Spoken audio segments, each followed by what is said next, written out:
Hello guys, Excel के इस मेनू बार में आपका स्वागत है। और आज मैं बताने जा रहा हूँ एक्सेल में मेनू बार। तो मेनू बार में सबसे पहले हम यहाँ से चलते हैं ऑफिस बटन से। तो ऑफिस बटन में जैसे मैंने ओपन किया तो यहाँ पर जैसे कि आपको मैंने वर्ड में बता चुका हूँ, जैसे कि इसमें न्यू फाइल लेनी है तो आप यहाँ से ले सकते हो।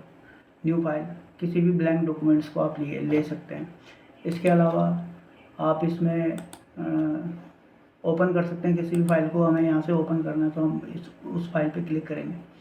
जैसे मान लेते हैं कि मुझे यहाँ पे बैलेंस शीट, अटेंडेंस शीट या बिल एंट्री या बिल बुक एंट्री कोई भी ओपन करनी है तो हम यहाँ से ओपन कर देंगे, वो फाइल यहाँ पे ओपन हो जाएगी। और इसी तरीके से अगर मुझे न्यू फाइल लेनी है तो मैं यहाँ से भी न्यू फाइल ले सकता हूँ। और अगर मैं यहाँ से कंट्रोल और एन कीबोर्ड के माध्यम से भी एक नई फाइल ली जा सकती है। इसके अलावा हमें प्रिंट करना हो, किसी चीज़ का प्रिंट प्रीव्यू देखना हो, या फिर कोई डॉक्यूमेंट्स हमें इसमें पासवर्ड वगैरह क्रिएट करना हो तो हम यहाँ से पासवर्ड भी क्रिएट कर सकते हैं अपनी फ़ाइल के अंदर। तो ये आपको दिखाई दे रहा होगा कि मैं इसमें पासवर्ड क्रिएट करता हूँ और मैंने ये पासवर्ड डाल दिया है। उसके बाद मुझे री एंटर पासवर्ड, और ये आपकी फुली प्रोटेक्टेड होगी है, आपकी फ़ाइल पासवर्ड प्रोटेक्ट हो चुकी है। और इसके बाद मैं इस फाइल को सेव कर देता हूँ। मान लेते हैं मैं इस फाइल को SSCO के नाम से मैंने सेव कर दी, तो ये फ़ाइल आपकी सेव हो जाएगी। अब आप जब भी इस फाइल को ओपन करेंगे तो तब भी ये फ़ाइल आपसे पासवर्ड पूछेगी। ये देखिए, ये फ़ाइल आ रही है रिसेंट डॉक्यूमेंट्स में। मैं यहाँ से ओपन करूँगा, मैंने यहाँ से क्लोज़ किया है फाइल। उसके बाद मैं इसे भी क्लोज़ कर देता हूँ और जो मैंने फाइलें हैं मैं दोबारा से एक्सेल में उसी फाइल को ओपन करता हूँ।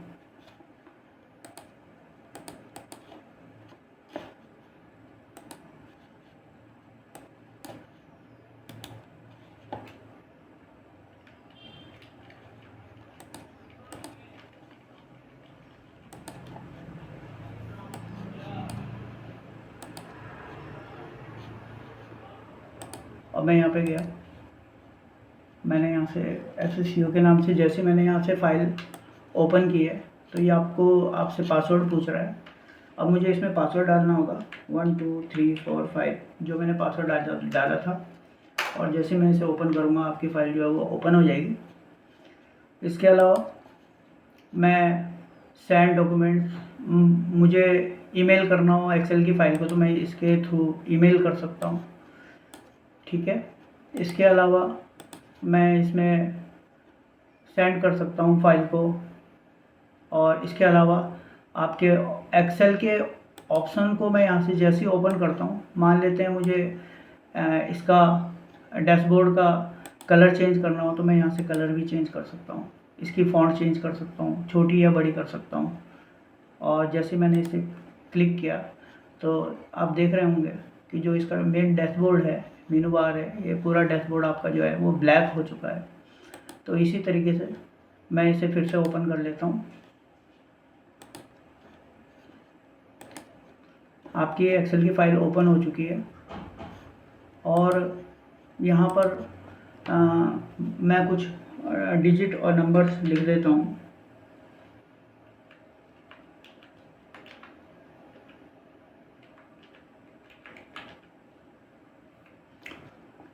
इसका यूज़ हम कैसे करें, इसके लिए सबसे पहले हम कॉपी कट और पेस्ट का यूज़ करते हैं।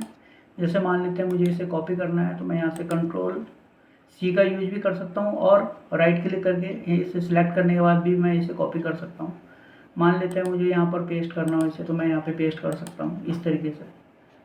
और मुझे यहाँ पर पेस्ट करना हो तो मैं जैसे यहाँ से कंट्रोल V प्रेस करूँगा तो ये पेस्ट हो जाएगा। तो ये शॉर्टकट कमांड है, ठीक है।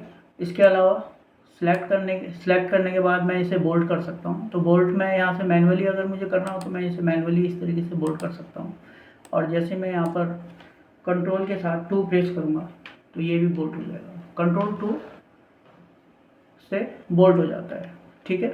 और इसी तरीके से सपोज़ मुझे यहाँ से इसे इटैलिक करना हो तो मैं यहाँ से कंट्रोल I का यूज़ करूँगा, इटैलिक हो जाएगा। और मुझे मैनुअली अगर इसे किसी भी डिजिट को मुझे इटालिक करना है तो मैं यहाँ से भी इटालिक कर सकता हूँ। मैं यहाँ से कंट्रोल 3 का यूज़ करूँगा तो तब भी इटालिक हो जाएगा, और इसी तरीके से मुझे यहाँ से कंट्रोल 2 से बोल्ट हो जाएगा, कंट्रोल B बोल्ट हटाने के लिए और कंट्रोल B से दोबारा से बोल्ट करने के लिए। ठीक है, कंट्रोल 2 बोल्ट को हटाने के लिए। ठीक है, मैं यहाँ से कंट्रोल V कर देता हूँ तो इससे ये बोल्ट हो जाएगा, और मैं यहाँ से भी बोल्ट कर सकता हूँ और बोल्ट को हटा भी सकता हूँ इस तरीके से। मान लेते हैं मुझे इसे कट करना हो तो मुझे कट मैं यहाँ से भी कर सकता हूँ, और मैं यहाँ से कंट्रोल X जैसे मैं प्रेस करूँगा तो आपकी फाइल यहाँ से कट हो जाएगी, और आप इसको दूसरी जगह ड्रैग एंड ड्रॉप कर सकते हो इस तरीके से। ये आपकी फाइल यहाँ पर ड्रॉप हो चुकी है, और ऊपर यहाँ से कट होने के बाद आपकी जो डाटा है, आपका डाटा यहाँ पर आ चुका है। इसके अलावा मुझे इसको कट करना हो तो मैं मैनुअली भी, अगर मैं यहाँ से कट कर सकता हूँ इसको, आपके डाटा को यहाँ से कट करने के बाद मुझे यहाँ पर पेस्ट करना हो तो मैं यहाँ पे पेस्ट का यूज़ करूँगा, तो आपका डाटा यहाँ पर कट होने के बाद इस जगह पर पेस्ट हो गया। यहाँ से डाटा हट चुका है और अब दूसरी लोकेशन में आपका पेस्ट हो चुका है, दूसरे सेल में आपका पेस्ट हो जाता है। तो इसी तरीके से मुझे यहाँ से भी कॉपी करनी हो डाटा की, मैं यहाँ पर पेस्ट करूँगा तो आपका डाटा पेस्ट हो जाएगा। तो इसी तरीके से मैं जितनी बार भी मैं यहाँ पे पेस्ट का यूज़ करूँगा उतनी बार ये डाटा आपका पेस्ट होता चला जाएगा। इसके अलावा मैं यहाँ से बाहर क्लिक करता हूँ तो आपका सिलेक्शन पॉइंट यहाँ से हट जाता है। इसके बाद यहाँ पर हम फॉर्मेट पेंटर का यूज कैसे करें, तो सबसे पहले मैं इसको सिलेक्ट कर देता हूँ, और सिलेक्ट करने के बाद मैं इसे रेड में कन्वर्ट कर देता हूँ। जो भी मैंने डाटा लिखा है उसे मैंने क्या किया, रेड। यहाँ कहाँ से, ए से, यानी कि फॉन्ट कलर, यानी फॉन्ट कलर मैंने क्या डाला, रेड। अब मैं चाहता हूँ कि मैं इसमें फॉर्मेट पेंटर का यूज़ करूँ, तो मैं फॉर्मेट पेंटर पे जाऊँगा एक बार, और जैसे मैंने इसको इस तरीके से फॉर्मेट पेंटर को इसके ऊपर ऐसे दिखाया, देखिए आपका डाटा जो है वो रेड हो जाएगा। फॉर्मेट पेंटर का यूज़ करने के बाद मैं सारे डाटा को रेड ऑटोमेटिकली इसे फॉर्मेटेड कर सकता हूँ। ठीक है, मान लेते हैं मुझे कोई डिजिट लिखनी है, कोई डिजिट ऐसी है 1 2 3 4 5 6 7 8 9 10 11 12 13 14, तो ये जो डिजिट आती है वो इस तरीके से दिखाई देती है नहीं।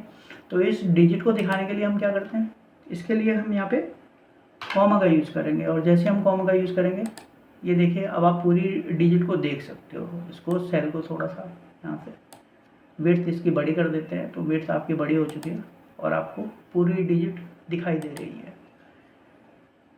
ठीक है, इसके अलावा मुझे यहाँ पर डाटा को अलग अलग फॉन्ट में कन्वर्ट करना हो, जैसे इस फॉन्ट में, इस फॉन्ट में या इस फॉन्ट में, किसी भी फॉन्ट में हम अपने डाटा को कन्वर्ट कर सकते हैं।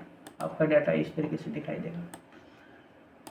इसके ऊपर हम बॉर्डर का यूज़ कर सकते हैं, जैसे मुझे ऑल बॉर्डर डालना हो इस तरीके से, मुझे यहाँ पर इसका फ़ॉन्ट का साइज चेंज करना हो, फ़ॉन्ट मैं यहाँ से बढ़ा सकता हूँ, कम कर सकता हूँ। ठीक है, तो इसके अलावा यहाँ पर क्लिपबोर्ड का यूज़ भी हो सकता है। जैसे मान लेते हैं मैंने इस डाटा को एक बार कॉपी किया या कंट्रोल-C किया, कंट्रोल-C करने के बाद मैं यहाँ पर इस डाटा को पेस्ट कर सकता हूँ, तो मैं ऑफिस क्लिपबोर्ड की मदद से इसे दूसरी जगह भी पेस्ट कर सकता हूँ। मैं जितनी बार चाहूँ उतनी बार अपने डाटा को पेस्ट कर सकता हूँ। जैसे मैं यहाँ से क्लियर ऑल करूँगा तो आपका डाटा जो है वो क्लिपबोर्ड से हट जाएगा। अब आप पेस्ट नहीं कर पाएंगे, क्योंकि पेस्ट के लिए दोबारा से आपको सिलेक्शन बनाना पड़ेगा, तभी आप इसे पेस्ट कर पाएंगे।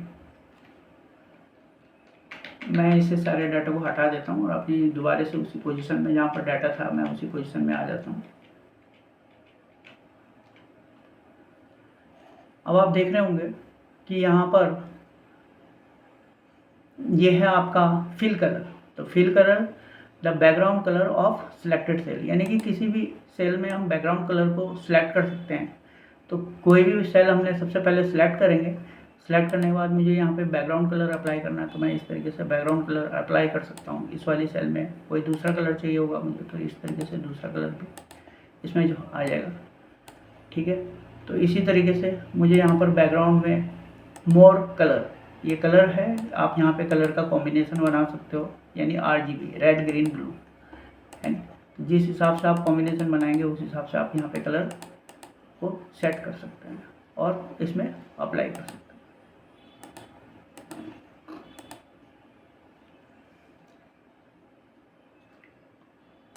जब हम यहाँ पे क्लिक करते हैं तो आप यहाँ पर देख रहे होंगे कि सबसे पहले मैं अपने डाटा को सिलेक्ट कर रहा हूँ और सिलेक्ट करने के बाद मैं यहाँ पे फॉन्ट में जाके इसे क्लिक करता हूँ।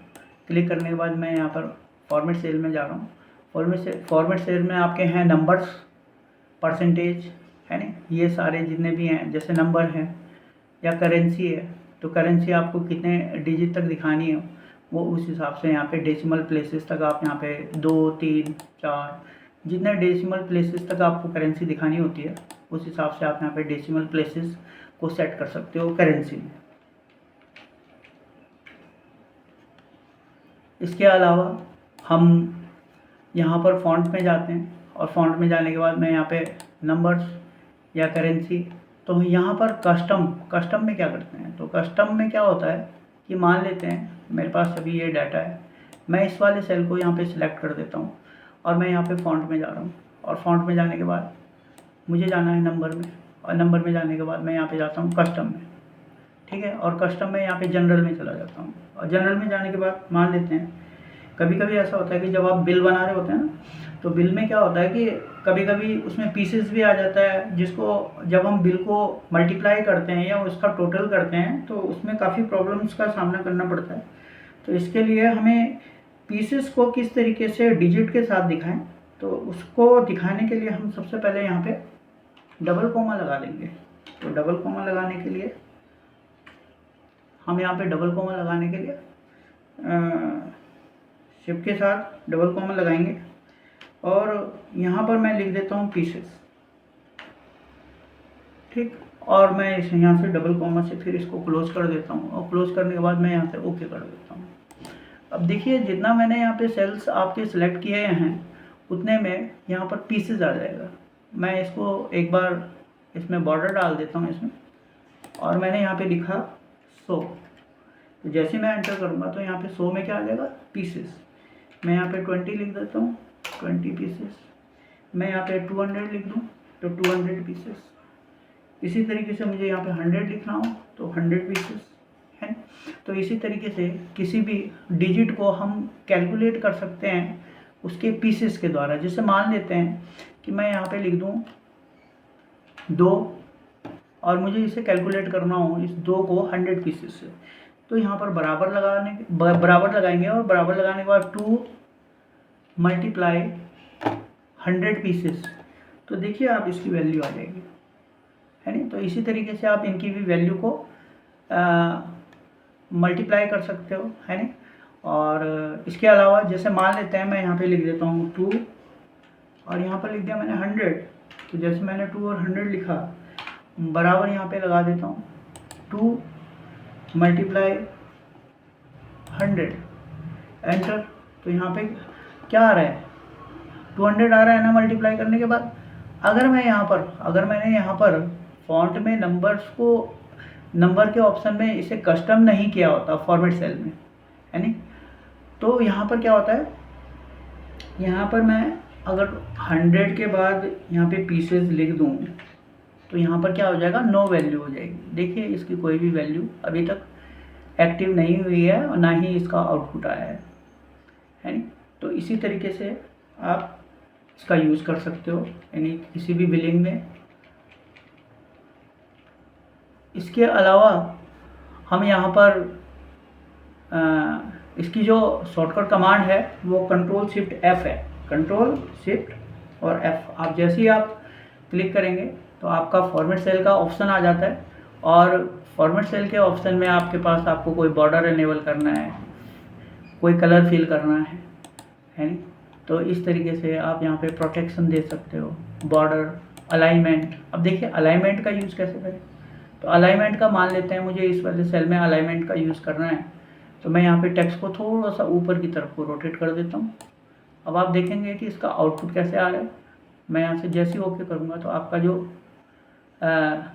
डिजिट है वो कैसे हो गया, इस तरीके से रोटेट हो चुकी है। अगर मुझे अलाइनमेंट को फिर से कंट्रोल शिफ्ट एंड एफ जैसे मैं प्रेस करता हूँ तो यहाँ पर मुझे इसमें कलर वगैरह अप्लाई करना हो तो मैं यहीं से कलर अप्लाई कर सकता हूँ। जैसे मैंने यहाँ पे क्लिक किया तो देखिए आपका कलर भी अप्लाई हो चुका है। कंट्रोल शिफ्ट एफ फिर से हम यहाँ से प्रेस करते हैं, इसमें हम इफेक्ट डाल सकते हैं अलग अलग तरीके के, जैसे सुपर स्क्रिप्ट में दिखाना हो है नहीं, तो हम यहाँ पे सुपर स्क्रिप्ट में भी अपने टेक्स्ट को दिखा सकते हैं। ये आपका सुपर स्क्रिप्ट टेक्स्ट हो गया। तो इसी तरीके से आप अपने टेक्स्ट को अलग अलग तरीके से दिखा सकते हो।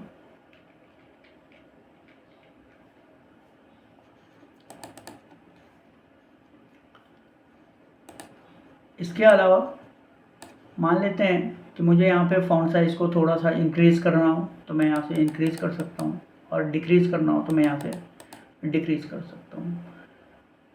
ये कलर मैं आपको बता चुका हूँ, और मैंने आपको क्लिपबोर्ड और फ़ॉन्ट के बारे में आज सब कुछ बता दिया है।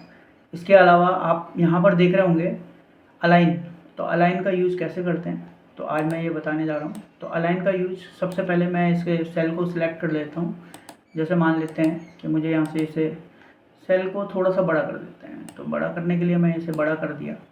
बड़ा करने के बाद मैं यहाँ से अलाइन का यूज़ करूँगा। देखिए मिडल में आ गया, ऊपर चला गया, left align, right align, middle align.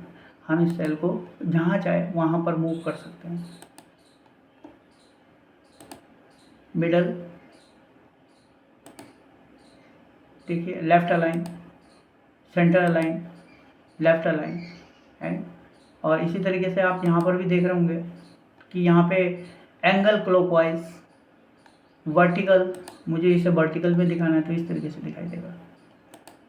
आप यहाँ पे एंगल क्लॉकवाइज तो क्लॉकवाइज दिखाई देगा। यहाँ पर अलग अलग फॉर्मेट सेल ऑप्शंस हैं जिसमें कि आप अपने किसी भी डाटा को अलग अलग डिग्री में रोटेट कर सकते हो।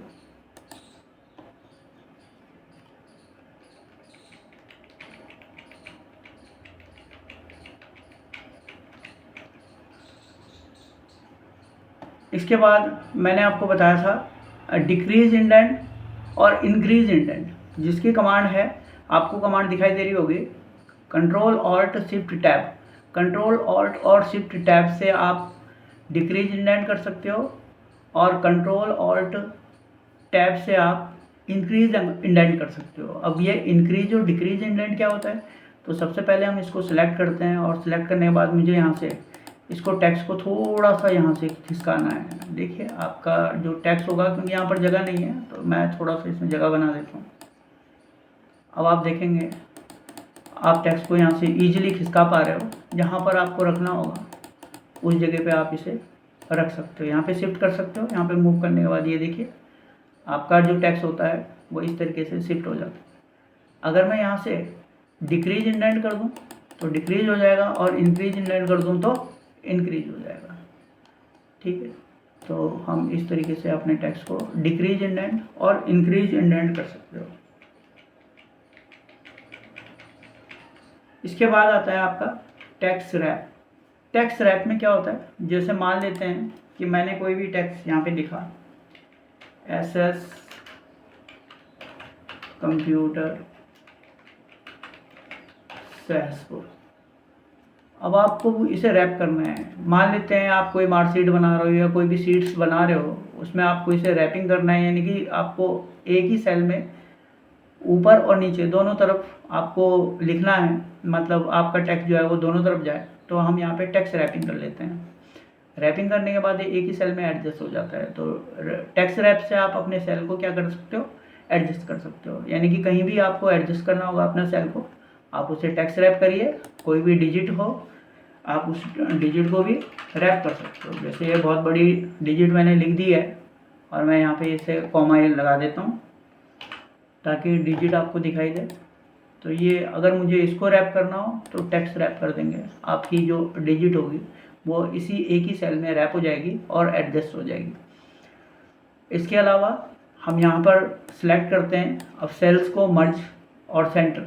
अगर मुझे यहाँ पे किसी भी सेल्स को मर्ज करना हो तो आप यहाँ पे सेंटर मर्ज आ गया, ठीक है। और इसी तरीके से मान लेते हैं मैंने किसी भी सेल्स को अक्रॉस दिखाना हो तो आप अक्रॉस में दिखा सकते हो, इस तरीके से आप अक्रॉस डाल देंगे। इसके अलावा हम यहाँ पे मर्ज सेल मर्ज हो जाएगा, ठीक है। तो इसी तरीके से आप यहाँ पर मर्जिंग का यूज़ कर सकते हो।